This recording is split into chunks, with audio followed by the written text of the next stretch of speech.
여러분 지난 한 주 동안 잘 지내셨습니까? 네, 2주 만에 여러분들 뵈서 반갑습니다. 제가 우리 연합감리교회 총회 제너럴 컨퍼런스에 참석했었는데 한 가지만 말씀드리면은 우리 연합감리교회에서는 성소수자, 동성연애자의 목사 안수 그것이 부결되었습니다. 그래서 LGBTQ 그런 사람들은 목사 안수를 받지 못하고 결혼 주례도 하지 못하고 만약에 하게 되면은 연합감리교회에서 제명이 됩니다. 전통적인 연합감리교회 방식이 그대로 결정이 되었습니다. 앞으로도 교단에서 많은 논쟁들이 있겠지만은 우리 연합감리교회는 이미 성공회와 장로교회는 그것을 통과시켰습니다. 그래서 LGBTQ 이런 사람들이 다 안수받고 목사로서 활동할 수 있습니다. 그러나 우리 연합감리교회는 전통을 고수하게 되었습니다. 그래서 그런 분들이 목사 안수받고 결혼 주례를 하는 것을 금하도록 그렇게 결정이 되었습니다. I attended the General Conference of the United Methodist Church last 2 weeks. We denied and decided ordination of the LGBTQT.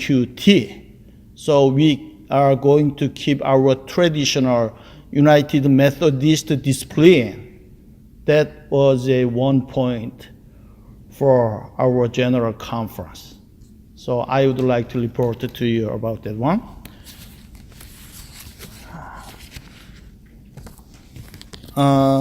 제가 오늘 하나님의 계획이라는 제목으로 여러분께 말씀을 전하고자 합니다.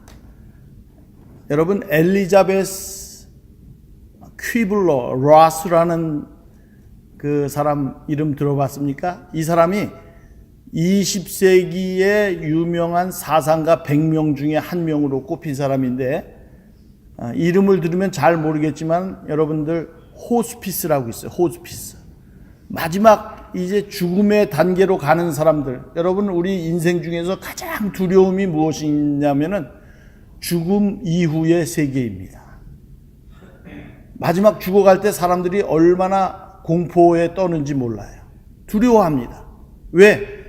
내가 어떤 미지의 세계로 다시 떠나는 여행이기 때문에 사람들이 굉장히 불안해합니다. 그때 그 사람들에게 안정감을 주고 그 사람들의 심리 또 마지막 그 죽음을 잘 수용하고 받아들일 수 있도록 그 호스피스 제도를 제일 처음 창안해낸 사람이 라스라는 사람입니다. 여러분 라스 하면은 싼 그 유명 메이크업 하는 옷가게로만 알겠지만은 호스피스 운동의 선구자가 엘리자베스 라스라는 사람입니다.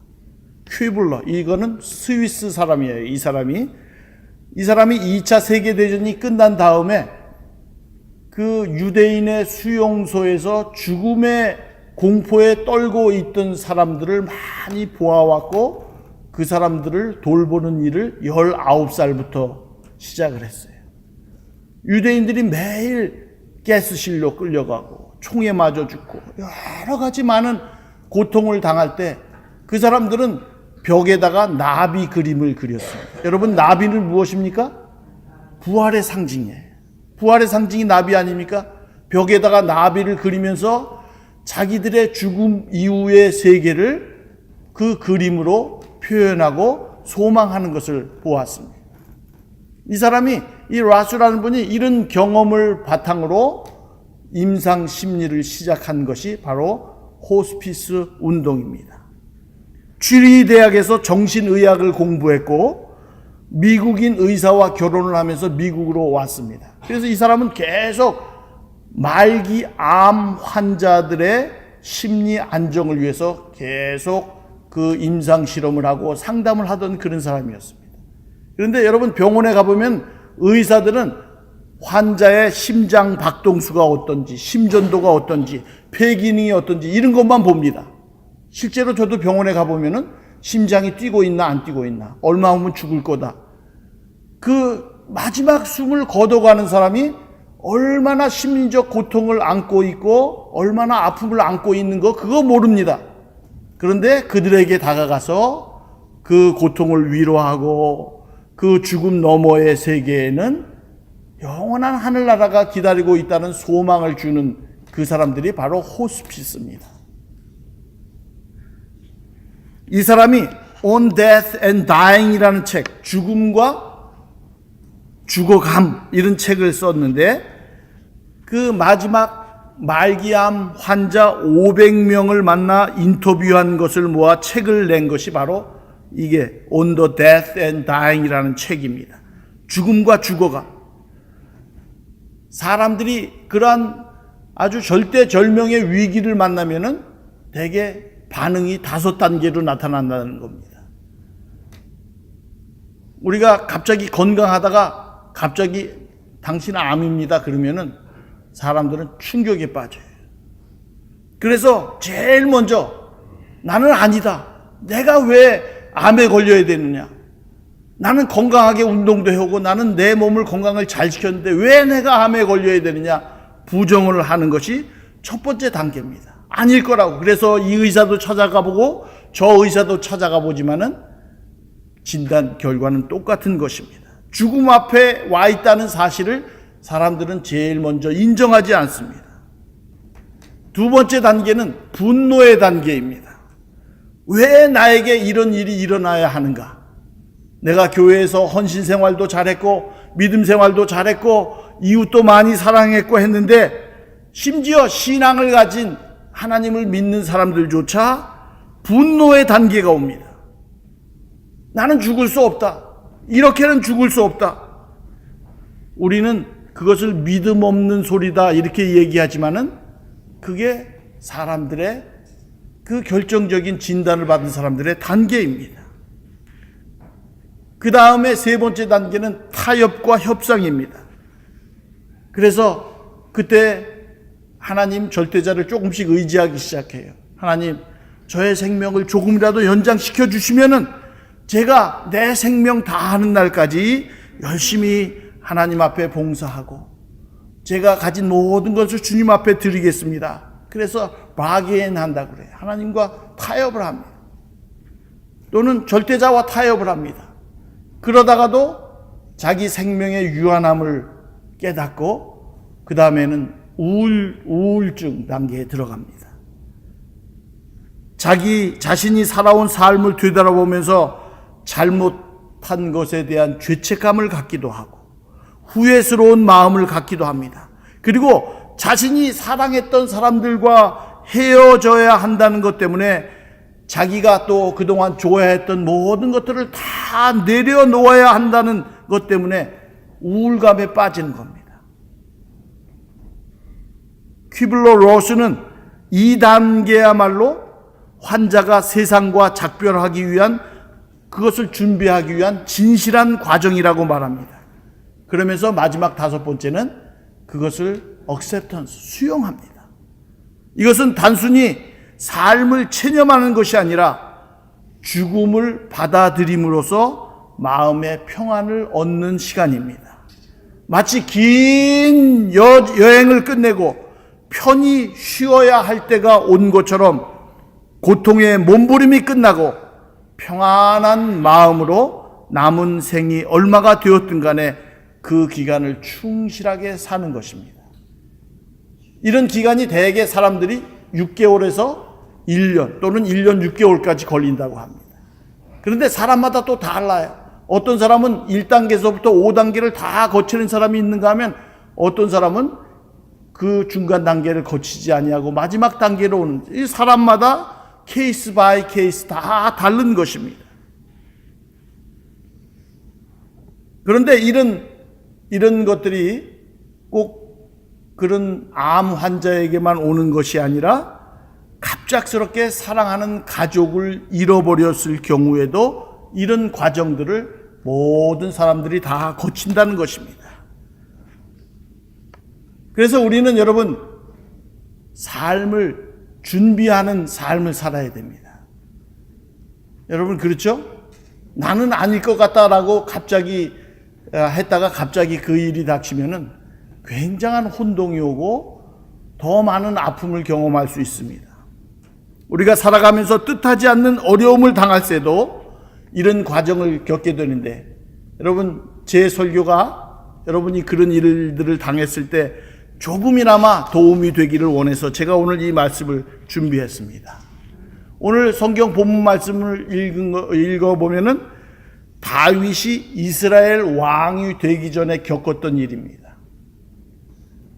다윗이 이스라엘 왕이 되기 전에 어떤 일을 했습니까? 사울 왕의 궁중 음악사였어요.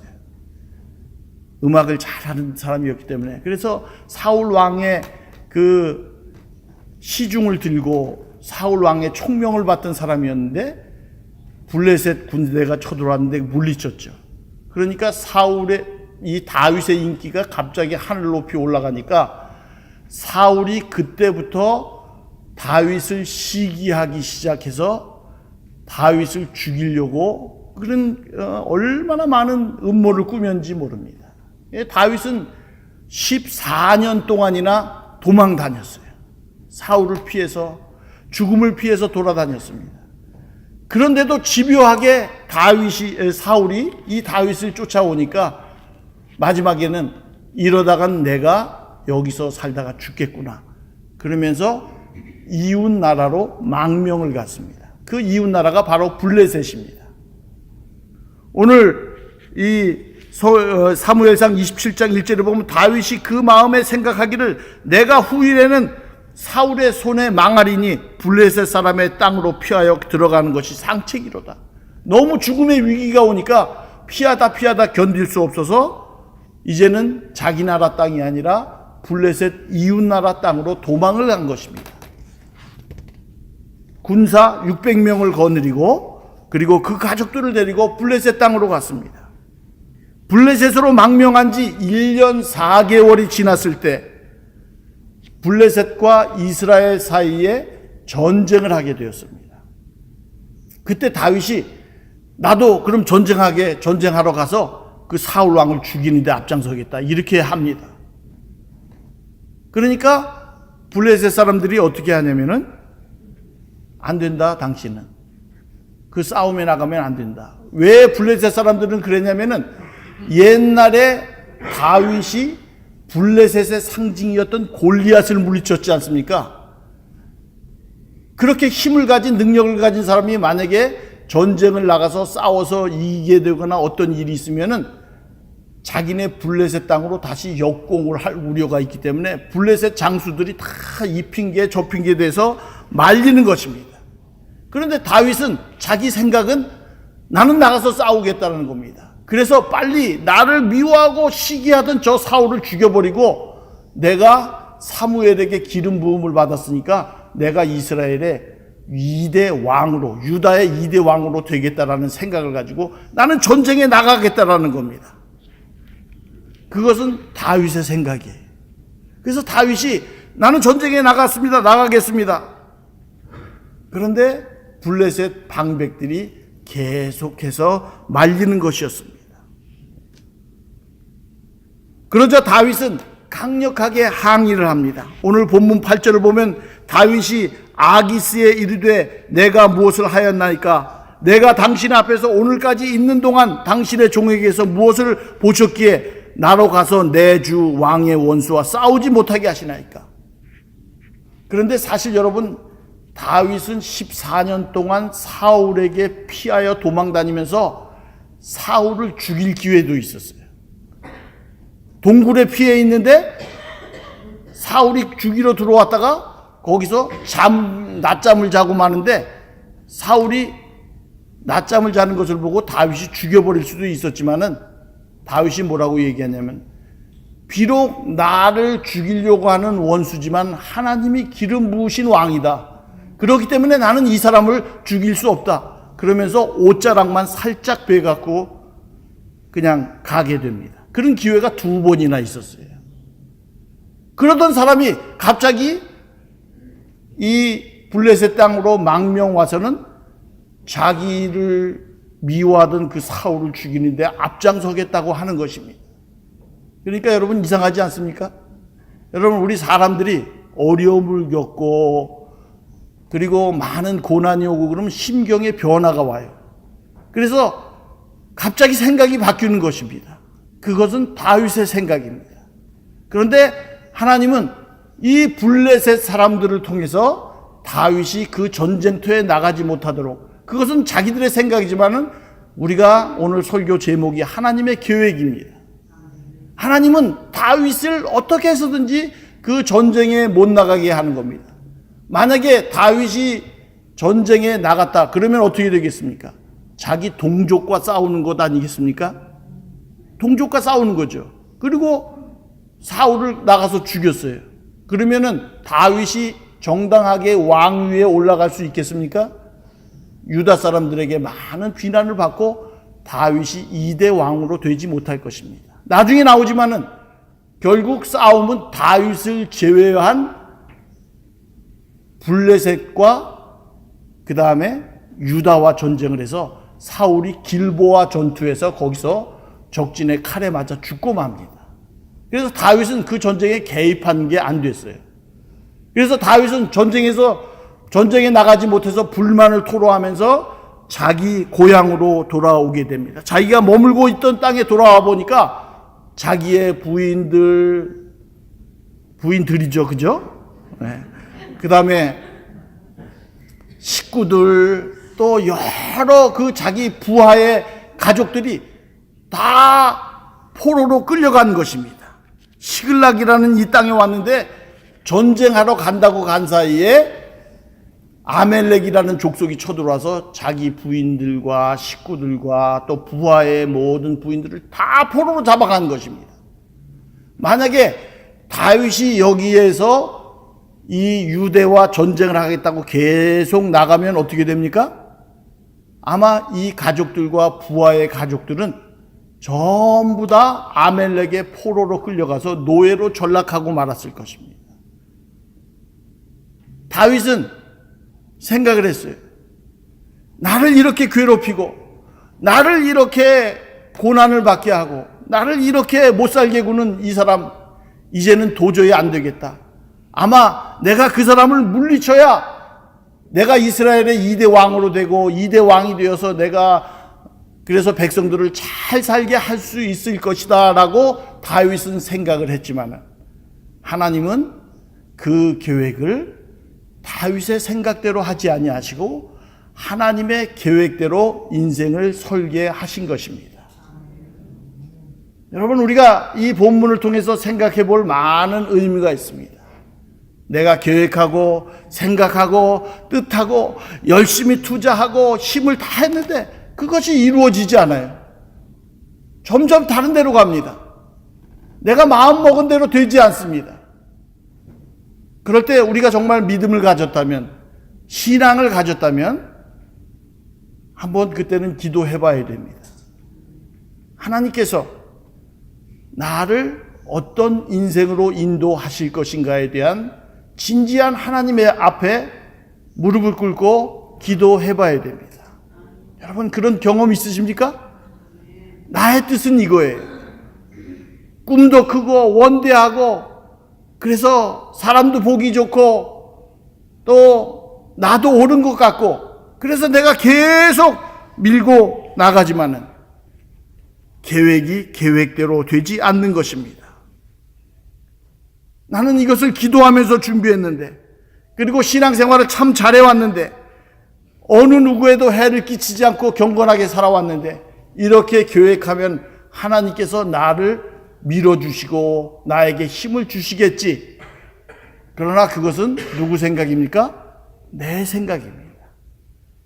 여러분, 그래서 우리 신앙생활은 내 뜻을 하나님께 아뢰는 것이 아니라 하나님의 계획이 어디 있는가를 발견하는 것이 진정한 신앙생활입니다.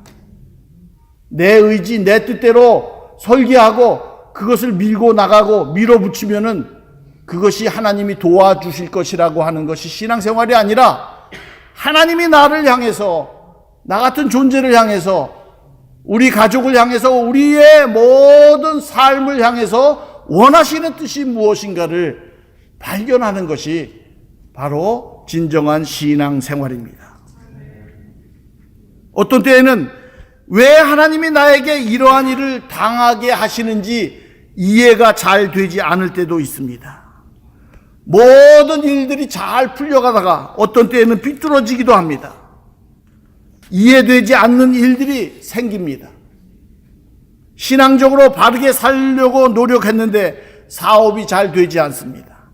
성실하게 직장 생활했는데도 직장에서 쫓겨났습니다. 열심히 기도하고 열심히 봉사했는데도 갑자기 건강이 좋아지지 않고 병이 생기기도 합니다. 가정에 어려운 문제가 생기기도 합니다. 그럴 때 정말 우리는 하나님께 항의하고 싶고 하소연하고 싶습니다. 하나님, 왜 나에게 이런 일이 있어야 합니까? 사실 여러분 다윗을 보시기 바랍니다. 사울 왕에게 미움을 살 만한 일을 하나도 한 적이 없어요. 그런데도 14년 동안 계속, 그러니까 얼마나 그 어려움에 견디지 못해서 적국인 블레셋으로 망명을 합니까?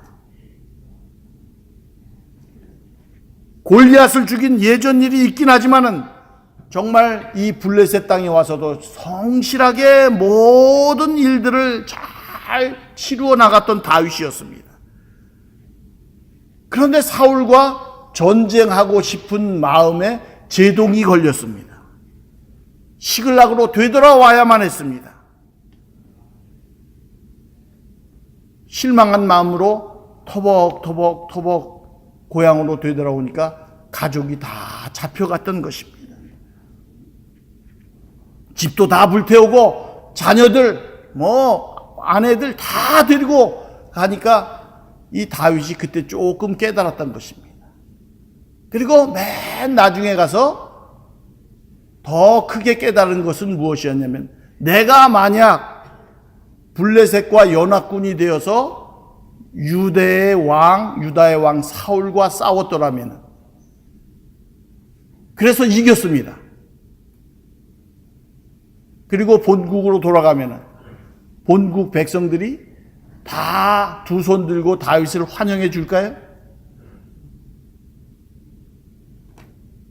여러분, 내 계획은, 내 생각은 내가 생각하기에는 옳은 것 같았지만은, 옳은 결정인 것 같았지만은, 하나님은 블레셋을 통하여 자기 가족들을 통해서 아멜렉을 통해서 다윗이 하나님의 계획대로 움직이도록 섭리하고 계셨던 것입니다. 여러분, 인생의 설계를 어떻게 하십니까? 내가 계획대로 하는 것 참 중요해요. 그리고 내가 가고 싶은 길로 가는 것 참 중요합니다. 거기에 많은 것도 투자하고 시간도 금전도 투자하고 노력도 모든 것도 하지만은, 정말 우리가 그래서 최선을 다했는데 그 길이 내 뜻대로 되지 않았을 때는 우리가 한번 하나님께 물어보고 하나님의 계획이 무엇인가를 여쭤보는 것이 하나님이 기뻐하실 일이라고 생각을 합니다. 다윗은 계속해서 시련을 겪어야 했습니다. 하나님께서 다윗에게 내 가족과 내 부하들의 가족을 아멜렉으로부터 구하라는 그러한 하나님의 음성을 듣게 됩니다. 그래서 그 자식과 아내들을 아멜렉으로 쳐들어가서 구해옵니다. 왜 하나님께서 다윗에게 이런 시련을 주셨는지, 여러분, 하나님께서 다윗을 얼마나 사랑하시는지 여러분 아시죠? 누구보다도 하나님께서는 다른 사람들보다 다윗을 많이 사랑하셨습니다. 그런데 왜 다윗을 통해서 이런 시련을 겪게 했습니까? 하나님을 사랑하는 자, 곧 그 뜻대로 부르심을 입은 자들에게는 모든 것이 협력하여 선을 이룬다. 아픔을 통해서, 슬픔을 통해서, 좌절을 통해서 우리 눈으로 보기에는, 다윗 눈으로 보기에는 시련인 것처럼 보이지만은 하나님의 숨은 뜻이 계셨습니다. 여러분, 나에게는 시련인 것처럼 보이지만은, 아픔인 것처럼 보이지만은, 고통인 것처럼 보이지만, 왜 나에게만 이렇게 생각될 수 있지만은 다윗이 하고 싶은 일을 못하도록 하신 데에는 하나님께서 이루실 보다 더 큰 하나님의 계획하심이 있었습니다. 블레셋 방백들과 연합해서 싸웠다라면 다시 한번 말씀드리지만은 여러분 그 결과가 어떻게 되겠습니까? 다윗이 승전했어요. 본국에서 다윗을 맞아줄까요? 잘했다고 박수칠까요? 다윗을 2대 왕으로 올렸을까요? 아닙니다. 하나님은 조그마한 것보다 더 큰 뜻이 있어서 그래서 이스라엘 백성들을 하나님의 백성으로 이끌기 위한 하나님의 계획이 있었던 것입니다. 또 만약에 그 전쟁에 나갔더라면 온 가족들이 다 포로로 잡혀가서 그 가족들은 아멜렉의 노예가 되었을 것입니다. 그래서 결국은 이제 블레셋과 유다와 단독으로 전쟁을 하게 되고 거기서 유다 나라가 사울 왕이 길보아 전투에서 패배하게 되고 죽음을 맞이하게 되니까 다윗이 자동으로 기름 부은 자이기 때문에 이스라엘의 2대 왕으로 된 것입니다. 다윗은 분노 때문에, 화 때문에 13년간 14년간 참아왔습니다. 그런데 갑자기 쫓겨가고 도망가야 하니까 삶의 변화가 생기니까 화가 나서 감정적으로 내가 나가서 싸우겠다. 내가 나가서 그 나를 미워하는 사람을 물리치고 내가 원하는 것을 이루겠다라고 했지만은 하나님이 다윗을 참 사랑하셨습니다. 그래서 그것을 말리시고 나에게 왜 이런 일이 있어야 합니까? 라고 절규했을지 모르지만은 나에게 이런 일이 일어나야 하나님의 뜻과 계획이 이루어지는 것입니다. 우리가 하나님의 뜻을 다 알 수도 없지만 서로 하나님의 뜻을 이해한다 하더라도 그 과정은 결코 쉬운 것이 아닙니다. 때론 더 많은 눈물을 흘려야 할지도 모릅니다. 우리가 힘든 상황 속에서 우리를 향한 하나님의 뜻이 무엇인지 발견했다 하더라도 하나님의 뜻이 완전히 이루어질 때까지는 시간이 필요합니다. 우리가 하나님의 뜻을 깨달았다고 곧바로 하나님의 뜻이 이루어지는 것이 아닙니다. 하나님이 계획하신 때가 될 때까지 참고 기다려야 합니다. 그 참고 기다리는 기간이 때로 우리에게 힘이 들 수도 있습니다. 때론 그 과정 속에서 또다시 하나님을 향하여 불평하는 소리를 우리는 또 할지도 모릅니다. 그러나 하나님의 계획하심이 있다는 것을 우리가 믿음으로 신앙으로 믿는다면 그 과정에서 겪는 어려움을 이겨낼 힘을 또한 하나님께서 여러분과 저에게 주실 줄로 믿습니다. 어려움이 없어지는 것이 아니라 힘든 것이 사라지는 것이 아니라 어렵고 힘든 과정을 이겨낼 힘과 용기를 하나님께서 여러분과 저에게 주십니다. 다윗은 사무엘 선지자로부터 이스라엘 왕으로 기름 부음을 받았습니다. 그러나 실제로 그 왕의 자리에 오르기까지 여러분 엄청난 고난의 세월을 보내야 했습니다. 그냥 이스라엘의 왕이 된 게 아닙니다. 그냥 올라 기름 부음 받았다? 여러분 그래서 다윗이 올라 이스라엘 왕이 되었다? 아닙니다. 여러분 교회에서 목사님이 집사해 그래서 집사 되었다? 그래서 신앙이 완성이 되는 것이 아닙니다. 교회 출입하면은 다 우리가 믿음이 굳어지고 뭐 하나님이 다 쓰실 용사가 된다? 여러 가지 많은 아픔과 고난과 역경을 통해서 하나님은 여러분들을 훈련시켜서 하나님의 성숙한 일꾼으로 쓰기를 원하시는 것입니다.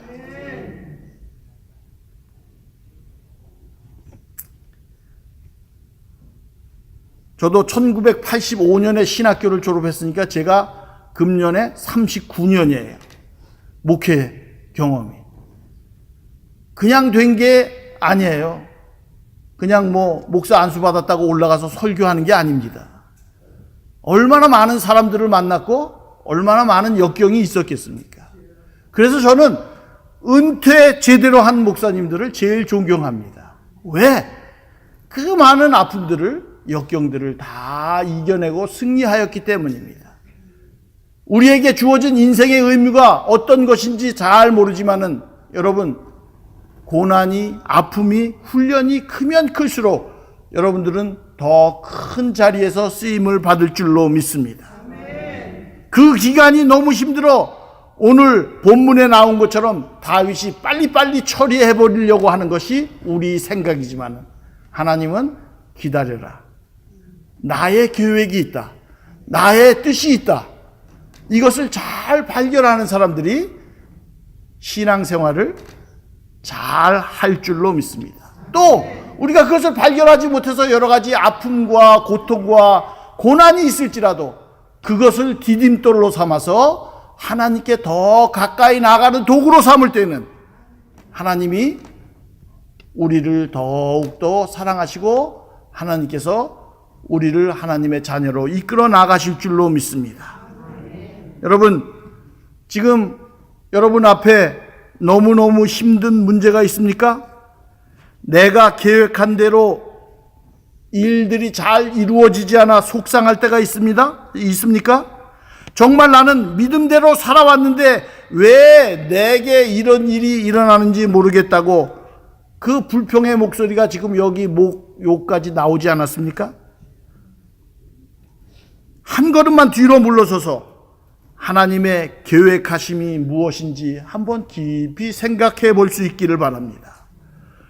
믿음의 눈으로 하나님께서 나를 향한 인생의 선한 계획과 뜻이 무엇인지를 찾아봅시다. 믿음의 눈으로 깊이 바라보면 반드시 그 안에는 하나님의 뜻이 있음을 발견하게 될 것입니다.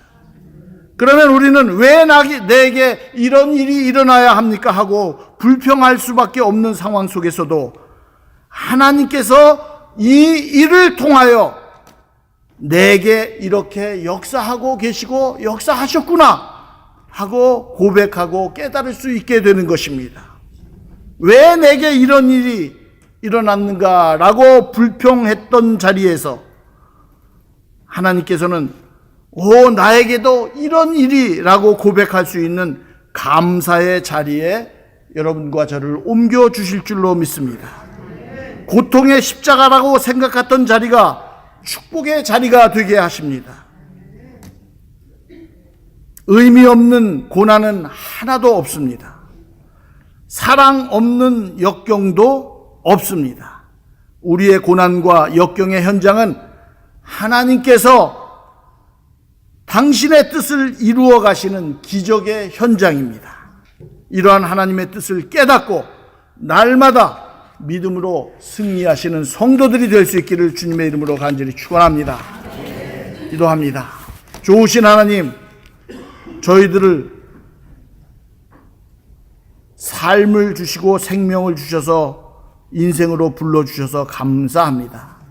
그냥 세상에 무의미하게 내던져진 존재들이 아니라 하나님께서 뜻하시고 계획하시고 섭리하심이 계셔서 저희들을 세상에 보내시고 그 많은 지역도 있지만은 이 로톤 지역에 모이게 하셔서 한 교회를 이루게 하신 것 정말 너무나 깊으신 하나님의 뜻인 줄로 저희들 믿습니다.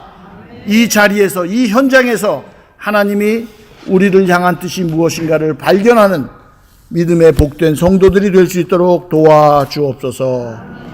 예수 그리스도의 거룩하신 이름으로 기도를 드리옵나이다.